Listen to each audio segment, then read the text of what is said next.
Morning बच्चों। आज physics के क्लास में आप सभी लोगों का स्वागत है। फिजिक्स के क्लास में हम लोग पढ़ रहे थे लेसन नंबर 1 भौतिक जगत तथा मापन। भौतिक जगत तथा मापन में हम लोगों ने पढ़ा था मूल राशि किसे कहते हैं। मूल राशियों की सहायता से हम लोग क्या प्राप्त करते हैं, मूल मात्रा प्राप्त करते हैं। तो मूल राशि की सहायता से हम लोग क्या प्राप्त किए थे, मूल मात्रा। ठीक है बेटा। मूल राशियां वे राशियां होती हैं जो गुणकर क्या होती है, स्वतंत्र होती हैं। वे एक दूसरे पर कभी भी निर्भर नहीं करती। जैसे मैं उन्हें बताया था, लंबाई हो गया, द्रव्यमान हो गया। ठीक है, एक दूसरे पर पूर्णतः निर्भर करती है। पूर्णतः निर्भर करने का मतलब है लंबाई कभी द्रव्यमान में नहीं बदला जा सकता और द्रव्यमान कभी हम लोग लंबाई में नहीं बदल सकते हैं। ठीक है, अर्थात ये जितने भी हमारी मूल राशियां होती हैं सभी एक दूसरे से स्वतंत्र होती है, उनको आपस में हम लोग बदल नहीं सकते हैं। ठीक है, और मूल राशियों की सहायता अर्थात मूल राशि के जो मात्रक होते हैं उन्हीं को हम लोग क्या कहते हैं, मूल मात्रक कहते हैं। जैसे लंबाई किसमें मापते हैं, मीटर में मापते हैं। ठीक है, द्रव्यमान की बात करते हैं, द्रव्यमान किसमें मापते हैं, किलोग्राम में मापते हैं। ठीक, अब उसके बाद ध्यान दीजिए, अब हम लोग क्या करते हैं, जितनी हमारी सात मूल राशियां होती हैं, सात हमारे उन्हीं के आधार पर मूल मात्रक होते हैं। अब उनकी हम लोग अलग अलग परिभाषा देखेंगे, उनकी अलग अलग क्या देखेंगे, परिभाषा। अब उनकी अलग अलग हम लोग परिभाषा देखेंगे तो परिभाषा में सबसे पहला काम, मूल राशि कौन कौन सी होती है, लंबाई होता है, द्रव्यमान होता है, समय होता है, ताप होता है और ज्योति तीव्रता होती है, विद्युत धारा होती है तथा पदार्थ की मात्रा होती है। ठीक, 1 2 3 4 5 6 7 सात तो हमारी क्या होगी, मूल राशि होगी। ठीक है, मात्रक देखेंगे, लंबाई मात्रक मीटर, द्रव्यमान का मात्रक किलोग्राम, समय का मात्रक सेकेंड, ताप का मात्रक केल्विन, ज्योति तीव्रता का मात्रक कैंडिला, विद्युत धारा का मात्रक एम्पियर, पदार्थ की मात्रा का मात्रक मोल।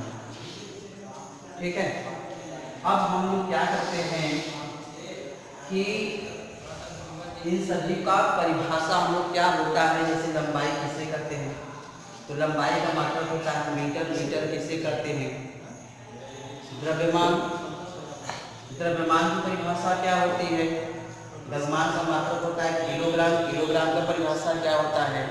तो आज हम जो देखेंगे जितने हमारे मूल राशियां और मूल मात्रक होते हैं, आज हम सभी राशियों की क्या करेंगे, परिभाषा देखेंगे कि किसे कहते हैं।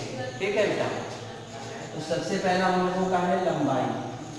उसमें हेडिंग आप लोग बनाइए, पहला हेडिंग हुआ लंबाई। अब लंबाई किसे कहते हैं, तो लंबाई सभी लोग जानते हैं। मान लीजिए कोई रेखा हो गया, इसको हमने काटा, इसको हमने काटा, तो दो रेखाओं के बीच की दूरी को हम लोग क्या कहते हैं, लंबाई कहते हैं। ठीक है, तो लंबाई की परिभाषा यहाँ से हम देते हैं, लंबाई किसे कहते हैं, तो किन्हीं दो बिंदुओं के बीच की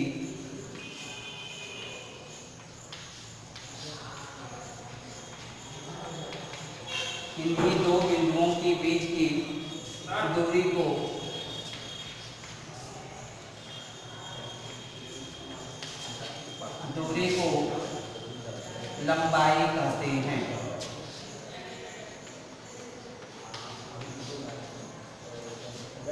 ठीक है बेटा। देखेंगे लंबाई की परिभाषा क्या होता है। तो लंबाई का जो परिभाषा होता है, इन्हीं दो बिंदुओं के बीच की दूरी को ही हम लोग क्या करते हैं, लंबाई कहते हैं। जैसे हमने बताया कोई रेखा है, इसको हमने यहाँ से काट दिया, इसको हमने यहाँ से काट दिया, दो बिंदु हमारे हो गए, इनके बीच की जो दूरी होगी उसी को हम लोग क्या कहते हैं, लंबाई कहते हैं। क्लियर हो गया। अब देखेंगे इसका मात्रक क्या होता है।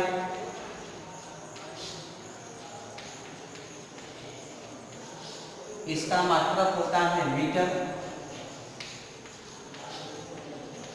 इसका मात्रक मीटर होता है।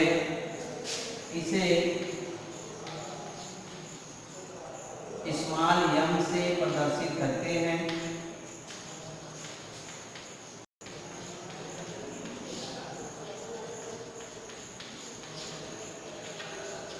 इसे स्मॉल m से प्रदर्शित करते हैं।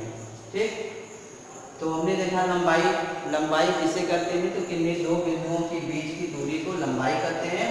इसका मात्रक जो होता है क्या होता है, इसका मात्रक मीटर होता है और इसे हम लोग स्मॉल m से प्रदर्शित करते हैं। क्लियर हो गया। अब देखेंगे लंबाई का मात्रक होता है मीटर। तो उसमें हम लोग देखेंगे मीटर की मीटर को हम लोग दो रूप से परिभाषित करेंगे, एक मानक मीटर के रूप में और एक मीटर के रूप में। तो पहला हेडिंग आप लोग करिएगा एक मानक मीटर।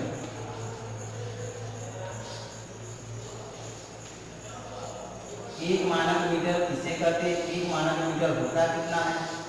ठीक, तो एक मानक मीटर में हम लोग चलते हैं। तो एक मानक मीटर जो हम लोगों का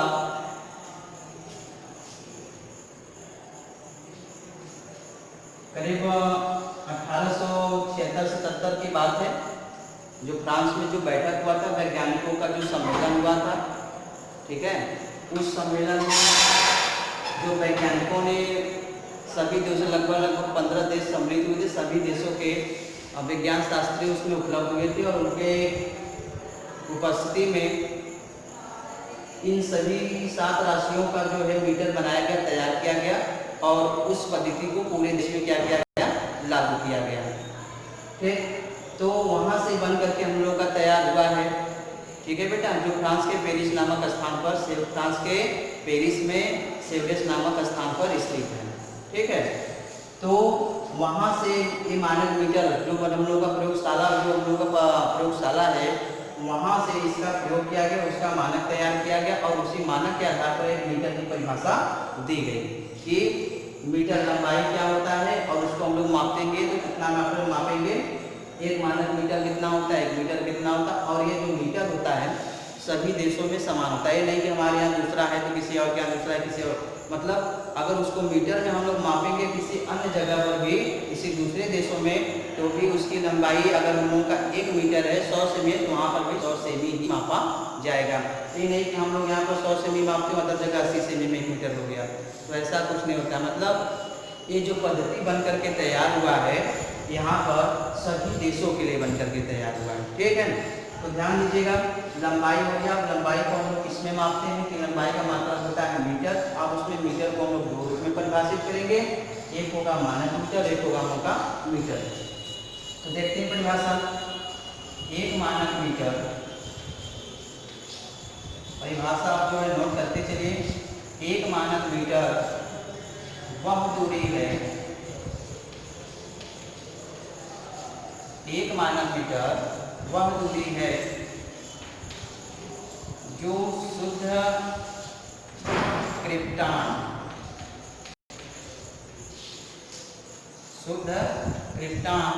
जिसको हम किससे लिखते हैं, KR से, जो शुद्ध क्रिप्टॉन 86, जो शुद्ध क्रिप्टॉन 86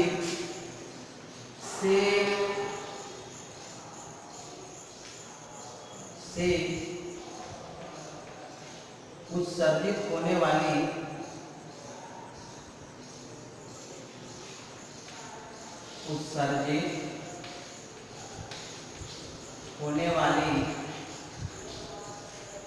नारंगी प्रकाश की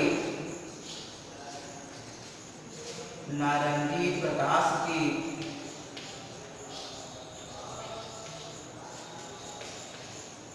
1650/763.73।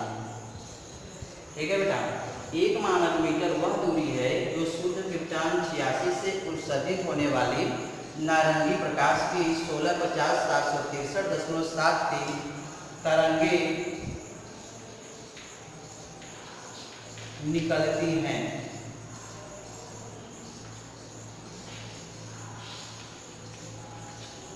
तरंगे निकलती हैं जिसे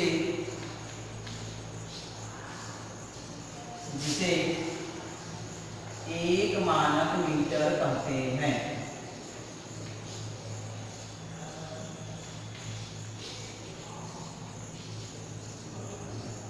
जिसे 1 मानक मीटर कहते हैं।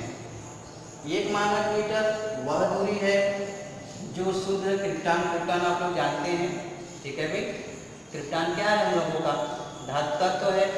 तो ये हम लोग का जो तत्व है 1 मानक मीटर वह दूरी है जो शुद्ध क्रिप्टॉन 86 से उत्सर्जित होने वाली नारंगी प्रकाश की 1650/763.73 तरंगे निकलती हैं, जिसे 1 मानक मीटर कहते हैं। अर्थात उस बैठक प्रणाली में जो हम लोगों का शुद्ध क्रिप्टॉन मतलब जो क्रिप्टॉन लिया गया था, इस चूंकि क्रिप्टॉन शुद्ध धातु होता है तो इसीलिए क्रिप्टॉन को लिया गया। तो क्रिप्टॉन से जो निकलने वाली नारंगी रंग की जो प्रकाश किरणें होती हैं, अर्थात कहा गया कि उसमें जो होती है कितने किरणें निकालती हैं भाई? 1650/763.73 तरंगे निकलती हैं। तो इन्हीं तरंगों की संख्या को ही हम लोग क्या करते हैं? इन्हीं तरंगों की संख्या को हम लोग 1 मानक मीटर मानते हैं। ठीक, उस समय माना गया और आज की डेट में भी हम लोग ये मानते हैं। तो ये हम लोग का 1 मानक मीटर की परिभाषा हो गया। इसको आप लोग नोट कर लीजिए। और ये सभी के सभी फ्रांस के पेरिस स्थान में सेवरस नामक स्थान है, उस जगह पर ये सभी हमारे जो है माप तौल बाट प्रणाली जो सिस्टम अपनाई गई थी, उसमें वैज्ञानिकों के सम्मेलन में ये सभी के सभी परिभाषाएं बन करके तैयार हुई और उनका एक मानक रूप दिया गया, जिसको कि हम लोग क्या करते हैं? पढ़ते हैं। जैसे लंबाई को मापना हुआ तो हम लोग यहाँ तो मापते हैं मीटर में मापते हैं, कहीं कहीं पर इसको फुट में मापा जाता है। ठीक है, द्रव्यमान हो गया हम लोग किलोग्राम में मापते हैं, किलोग्राम जो होता है कहीं कहीं पर इसको किसमें मापते हैं? पाउंड में मापते हैं।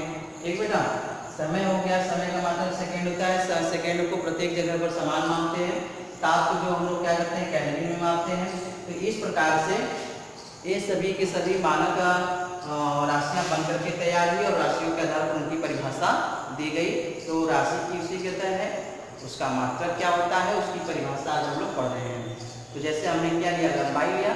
लंबाई का हमने परिभाषा देखा, किन्हीं 2 बिंदुओं के बीच की दूरी को लंबाई कहते हैं, इसका मात्रक मीटर होता है।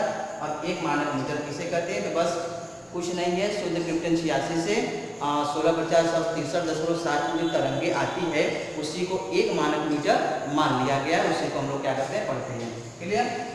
चलिए देखिए, नेक्स्ट हेडिंग हम लोगों का है 1 मीटर। नेक्स्ट हेडिंग आप लोग बनाइएगा 1 मीटर किसे कहते हैं?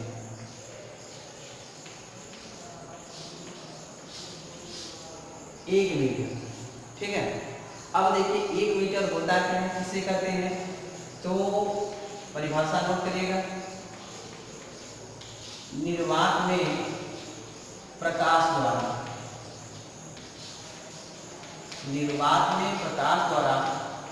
1 सेकेंड में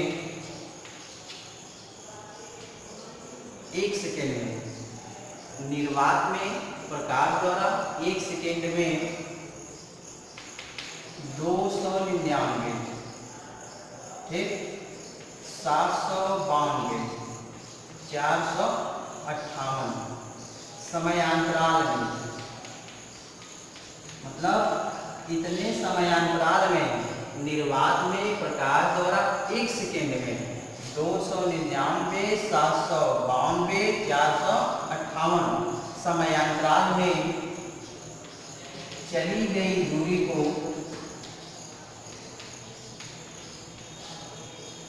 चली गई दूरी को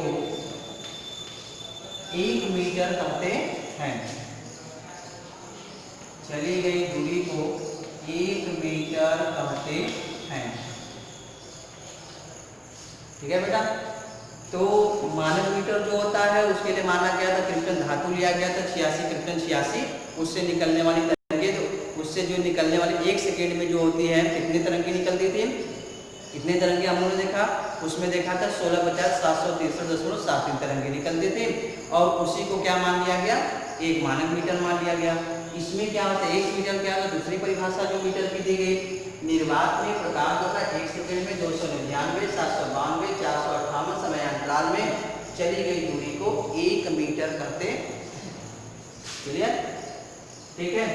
अब उसके बाद देखते हैं नेक्स्ट हेडिंग हम लोगों का है द्रव्यमान। अगला हेडिंग हम लोगों का क्या होगा, द्रव्यमान। मूल राशि हम लोगों का होता है द्रव्यमान, मास, इसको हम लोग करते हैं मास। अब द्रव्यमान की परिभाषा हम लोग देखेंगे, द्रव्यमान किसे कहते हैं, तो द्रव्यमान की भाषा लिखिएगा, किसी पदार्थ में, किसी वस्तु में, किसी वस्तु में निहित, किसी वस्तु में निहित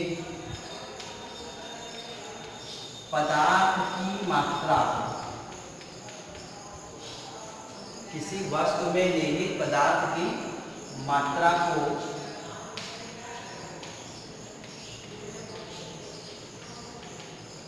उस वस्तु का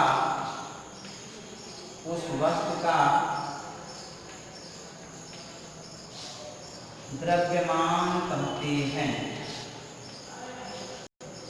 ठीक है भाई।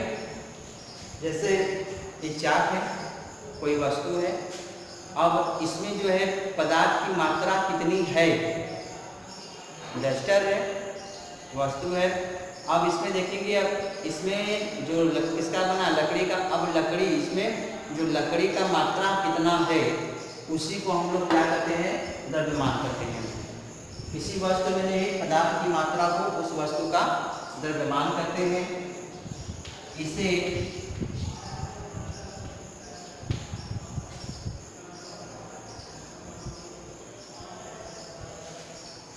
द्रव्यमान है। ठीक है बेटा। अब उसके बाद ध्यान देना है, इसका मात्रक जो होता है, द्रव्यमान को हम लोग किससे डिनोट करते हैं, द्रव्यमान को हम लोग मीटर, मीटर को हम लोग किससे डिनोट करते थे, यम से डिनोट करते थे, स्मॉल एम से लिखते थे। ठीक। द्रव्यमान को जो है हम लोग कैपिटल एम से प्रदर्शित करते हैं। ठीक है। मीटर को स्मॉल एम से, ठीक है। द्रव्यमान को हम लोग किससे लिखते हैं, किलोग्राम। ठीक। इसको हम लोग क्या कहते हैं, या तो हम लोग इसे केजी से भी प्रदर्शित करते हैं।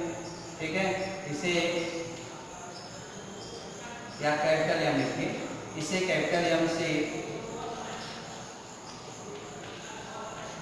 प्रदर्शित करते हैं।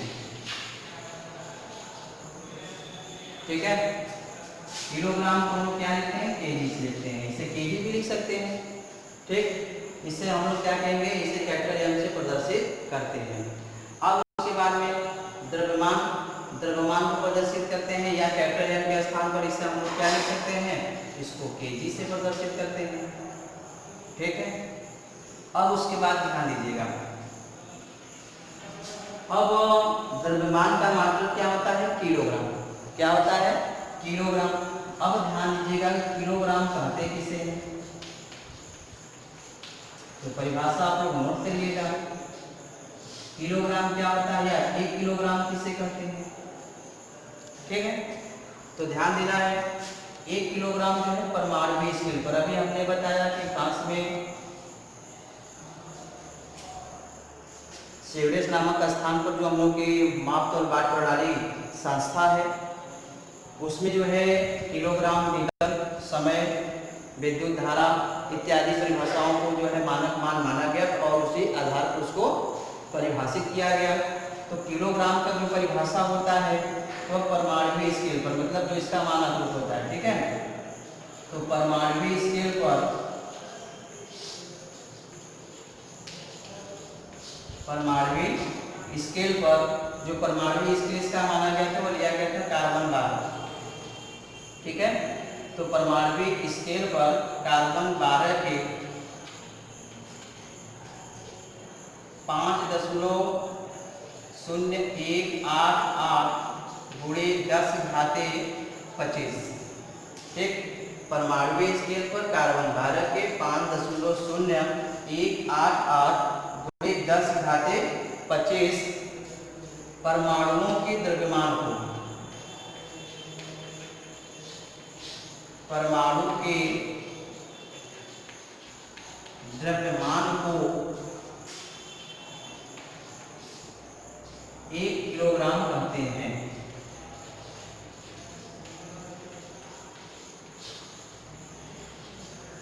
ठीक है। तो हमने देखा द्रव्यमान किसे कहते हैं, किसी वस्तु में निहित पदार्थ की मात्रा को उस वस्तु का द्रव्यमान कहते हैं। कोई भी वस्तु होता है उसमें जो उसकी वस्तु की मात्रा जितनी होती है उसी को क्या कहते हैं, द्रव्यमान कहते हैं। द्रव्यमान इसे हम केजी या कैपिटल एम से प्रदर्शित करते हैं। इसका मात्रक क्या होता है, इसका मात्रक किलोग्राम होता है। इसका मात्रक जो होता है किलोग्राम होता है।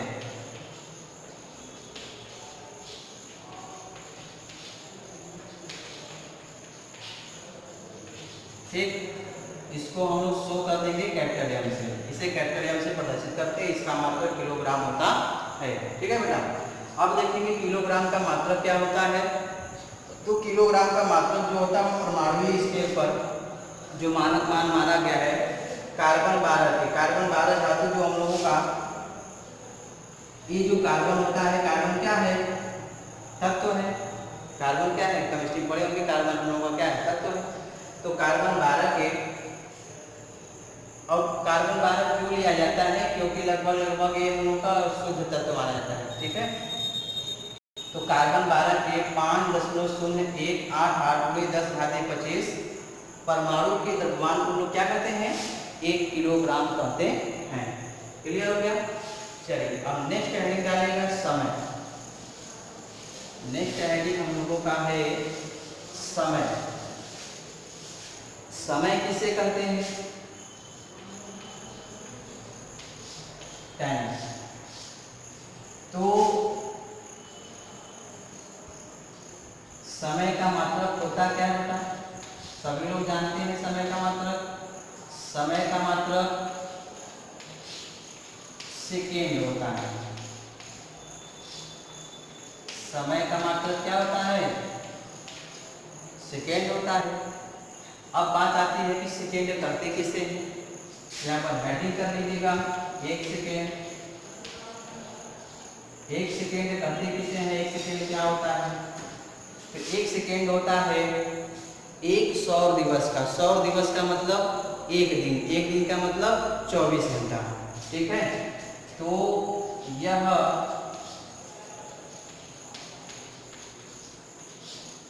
सौर दिवस का मतलब एक दिन, एक दिन का मतलब 24 घंटा। तो यह सौर दिवस का 1/86,400। ठीक है। यहाँ पर देखेंगे तो यहाँ से हम लोगों का मान मिलेगा तो 86,400। यह सौर दिवस का मतलब एक दिन का, सेकेंड जो होता है वह एक दिन का कितना भाग होता है, 86,400वां भाग। 1/86,400वां भाग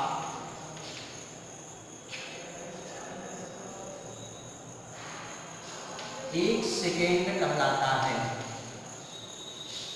1 सेकेंड कहलाता है। बस 1 सेकेंड की परिभाषा समय की, समय का मात्रक होता है सेकेंड। सेकेंड किसे कहते हैं, यह सौर दिवस का 86,400वां भाग ही हम लोग का क्या कहलाता है, 1 सेकेंड कहलाता है। ठीक। अब उसके बाद में हम लोग देखेंगे नेक्स्ट परिभाषा। नेक्स्ट टाइम हम लोग का क्या आता है, समय के बाद क्या है, ताप। देखिए ताप किसे कहते हैं,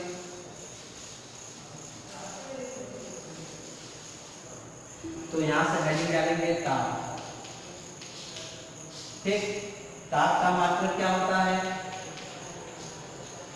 ताप का मात्रक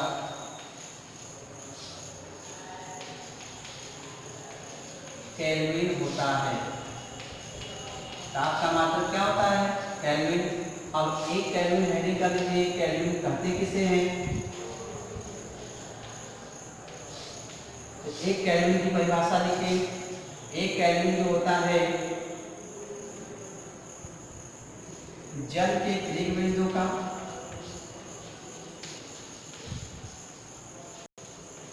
जल के क्रिक बिंदु का जल के त्रिक बिंदु का उष्मागतिक ताप का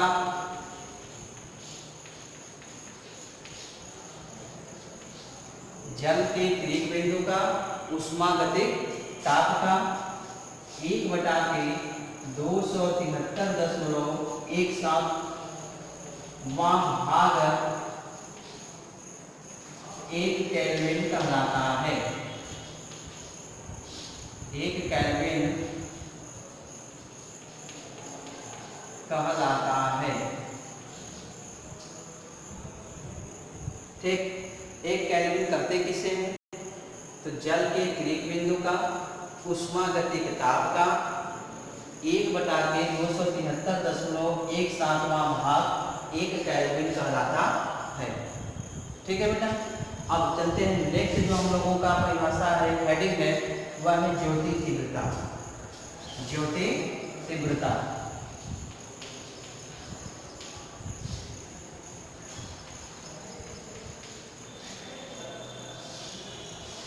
ज्योति तीव्रता का मात्रक क्या होता है? सभी लोग जानते हैं।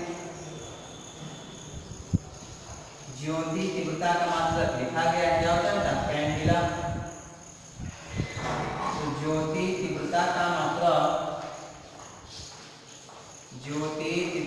मात्रक कैंडिला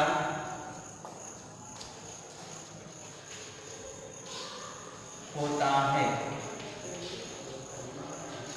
ज्योति तीव्रता का मात्रक क्या होता है? कैंडिला होता है।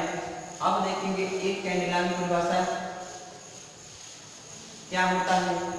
तो हेडिंग करिएगा एक कैंडिला।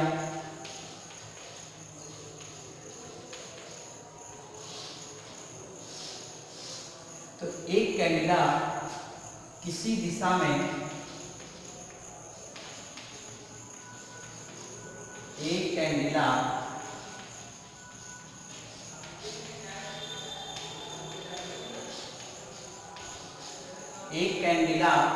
किसी दिशा में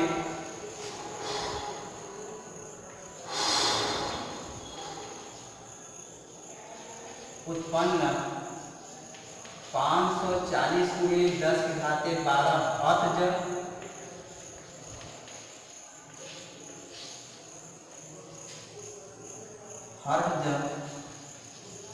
आवृत्ति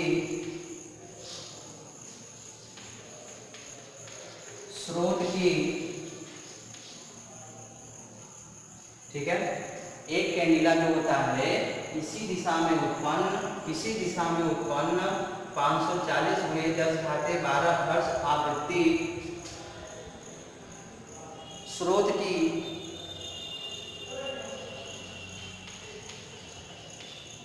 ज्योति तीव्रता है। 540 × 10⁻12 हर्ट्ज आवृत्ति स्रोत की ज्योति तीव्रता है।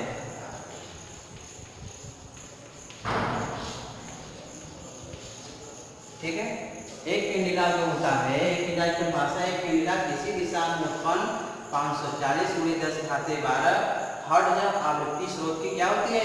ज्योति तीव्रता होती है। उसी को हम लोग क्या कहते हैं? एक कैंडिला कहते हैं। ठीक है बेटा, अब उसके बाद में बात आती है विद्युत धारा। नेक्स्ट हेडिंग हम लोग करिएगा विद्युत धारा। ठीक, अब देखेंगे विद्युत धारा का मात्रक यहाँ पर लिखा गया है। विद्युत धारा जो हम लोग का मूल राशि का मात्रक क्या है? एम्पियर है। तो पहले इसका मात्रक हम लोग लिख लेते हैं। ठीक है, फिर उसके बाद में उसका जो हम लोग का मात्रक जो होता है उसकी परिभाषा देते हैं। विद्युत धारा इसका मात्रक क्या होता है? सभी लोगों को पता है भाई। इसका मात्रक एम्पियर होता है। इसका मात्रक क्या होता है? एम्पियर होता है। विद्युत धारा का मात्रक जो होता है एम्पियर होता है। अब 1 एम्पियर कहते किसे हैं, इसकी परिभाषा देख लेते हैं।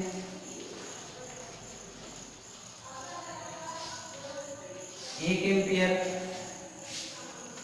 तो 1 एम्पियर की परिभाषा जो है, परिभाषा को आप लोग नोट करते रहिए, ध्यान दीजिए। 1 एम्पियर कहते किसे हैं, तो निर्वात में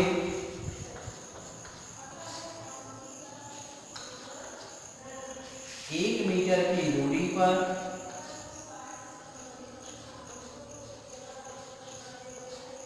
निर्वात में 1 मीटर की दूरी पर स्थित 2 अनंत लंबाई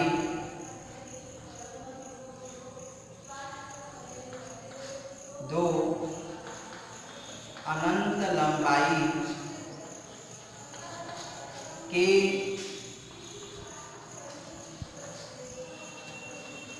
तारों के बीच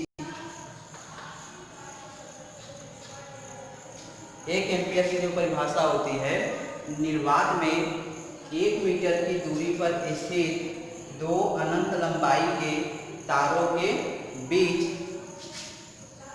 विद्युत धारा प्रवाहित करने पर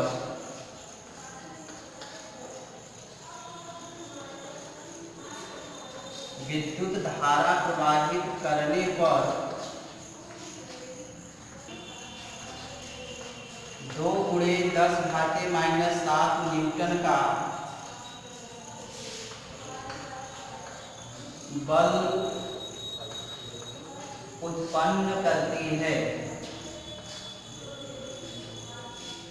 ठीक है बेटा, 1 एम्पियर होता क्या है, कितना होता है, तो निर्वात में मान लीजिए निर्वात हो गया, इसमें 2 अनंत लंबाई के तार हो गए, उनकी बीच की दूरी कितना होना चाहिए, बीच की दूरी 1 मीटर होना चाहिए। अब जब हम लोग क्या करते हैं, इसमें धारा प्रवाहित करते हैं, तो तार की प्रति लंबाई में जो होता है कितने का, 2 × 10⁻⁷ न्यूटन का क्या होता है, बल उत्पन्न होता है। तो उसी को हम लोग क्या कहते हैं, 1 एम्पियर कहते हैं। निर्वात के 1 मीटर की दूरी पर स्थित 2 अनंत लंबाई के तारों के बीच विद्युत धारा प्रवाहित करने पर तारों के बीच, या इसी को लिख सकते हैं, तारों के बीच प्रति लंबाई पर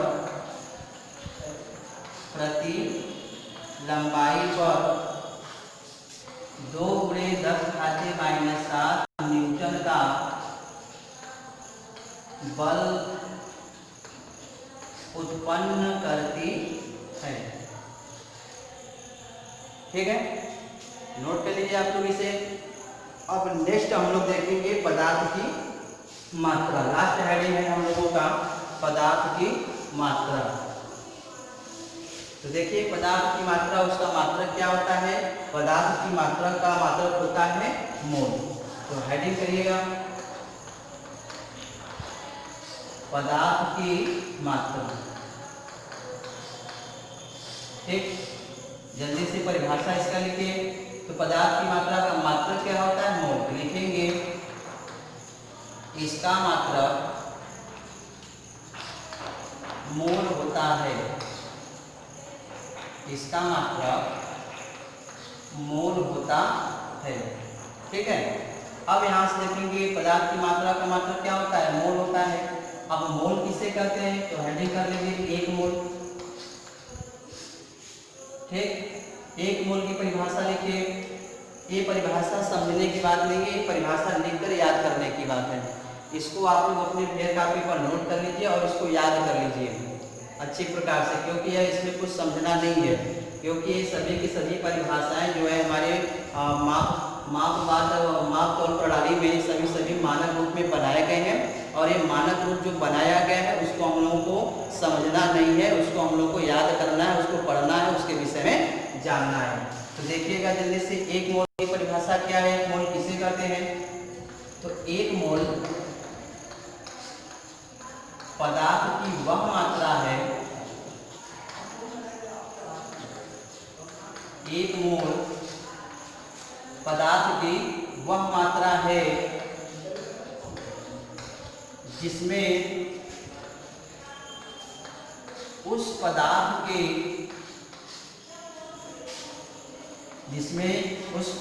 के अवयवों की संख्या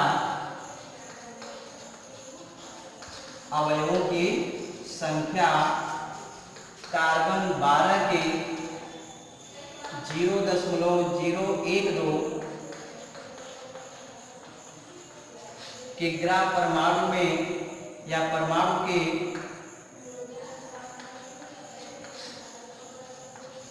ठीक है। एक मोल जो होता है, एक मोल पदार्थ की वह मात्रा है जिसमें उस पदार्थ के अवयवों की संख्या जो होती है वह कार्बन 12 के 0.012 किग्रा परमाणु के द्रव्यमान के बराबर होती है। द्रव्यमान के बराबर होती है। एक मोल कहलाता है।